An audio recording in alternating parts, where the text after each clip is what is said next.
ஏங்க வேலைக்கு போலியா? இல்லடி, ஃப்ரெண்டுக்கு தெரிஞ்சவன் சீட்டு கம்பெனி ஆரம்பிச்சிருக்கானா, அதான் எதனா சீட்டு போடலாமான்னு யோசிக்கிறேன். சீட்டு போடுற அளவுக்கு நம்மகிட்ட எதுங்க அவ்வளோ காசு? 50,000 இருந்தால் போதும்டி, 2 லட்ச ரூபா கொடுத்துருவாங்க. அது இல்லாமல் மாதம் மாதம் வட்டி வர தராங்கடி. 50,000 மட்டும் ரெடி பண்ணி கட்டிடலாமா? எங்க இதெல்லாம் நம்புற மாதிரியா இருக்கு? அதுவும் இல்லாம 50,000க்கு நம்ம எங்க போறது? உன் கையில் இருக்க மோதிரம் மட்டும் தெரியா, 20,000 போகும்.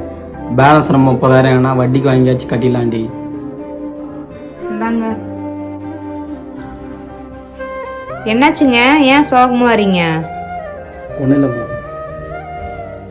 என்னங்க சொல்லுங்க, என்ன ஆச்சுன்னு?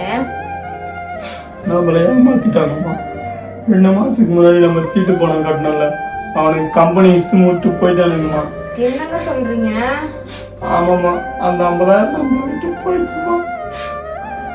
சரி விடுங்க, அழாதீங்க. அழுது என்ன பண்றது? நான் தான் அப்பவே சொன்னேன்ல, இனிமேலாவது நம்ம கஷ்டப்பட்டு உழைச்சி சம்பாதிக்கலாங்க.